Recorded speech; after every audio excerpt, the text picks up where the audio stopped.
Washington, Reuters, Democratic U.S. Senator Al Franken announced his resignation from office on Thursday, bowing to pressure from party colleagues after a series of sexual misconduct allegations against him.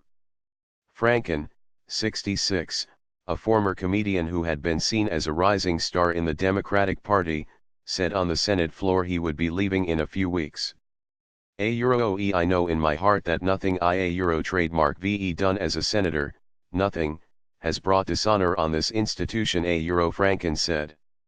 Nevertheless, today I am announcing that in the coming weeks, I will be resigning as a member of the United States Senate Franken is one of several prominent American men in politics, media, and entertainment to be accused in recent months of sexual harassment and misconduct. Some of the allegations against me are simply not true. Others I remember very differently Franken said. The departure of the Minnesota Democrat presents an opening for Republicans to recapture a seat they lost when Franken won election in 2008, and to build on their slim 52-48 Senate majority. The election to succeed him, however, will not be held until November 2018. In the interim, Minnesota trademark's Democratic Governor, Mark Dayton, will appoint someone to take his place, ensuring Democrats hold the seat for now. I have not yet decided on my appointment to fill this upcoming vacancy. I expect to make and announce my decision in the next couple of days Dayton said in a statement. Allegations that Franken had groped and tried to kiss women without their consent began to surface 3 weeks ago. After the initial accusations, Franken said he was embarrassed and ashamed by his behavior but would not resign. Rather, he said, he would cooperate with a Senate ethics probe and work to regain the trust of the people of Minnesota.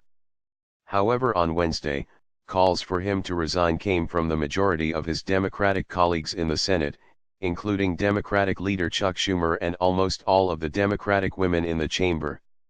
That pressure came as a new allegation hit the news. Politico reported that a congressional aide said Franken had tried to forcibly kiss her in 2006, before he was elected to the Senate.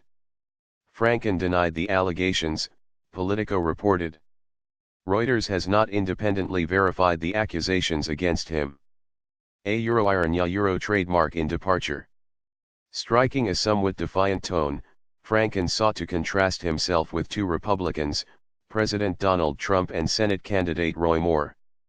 Of all people, am aware that there is some irony in the fact that I am leaving while a man who has bragged on tape about his history of sexual assault sits in the Oval Office and a man who has repeatedly preyed on young girls' campaigns for the Senate, with the full support of his party he said. In a 2005 videotape that surfaced last year as he was running for the White House, Trump was heard bragging about kissing and touching women. Trump apologized for the remarks, but called them private locker room talk and said he had not done the things he talked about.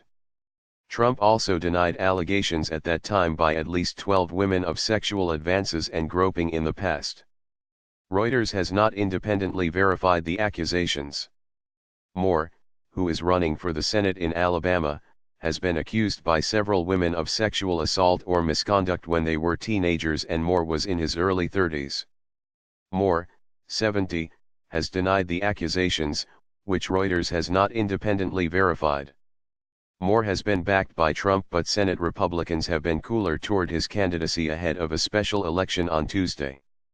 In pressing Franken to step aside, Democrats have tried to capture the moral high ground and draw a distinction between their party and Republicans. Democrat John Conyers, the longest-serving member of the U.S. House of Representatives, stepped down on Tuesday after multiple accusations of sexual misconduct, the first member of Congress to leave his seat during the wave of high-profile harassment allegations. Conyers has denied the allegations against him. Several of Franken trademark's Democratic colleagues dabbed tears from their eyes while he spoke. His family watched from the balcony.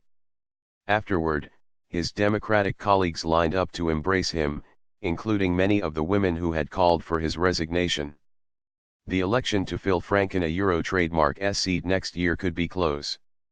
When he ran in 2008, the race was decided after an extensive recount, with Minnesota Euro trademark's Supreme Court weighing in. In the 2016 presidential election, Democrat Hillary Clinton won the state by less than 2 points.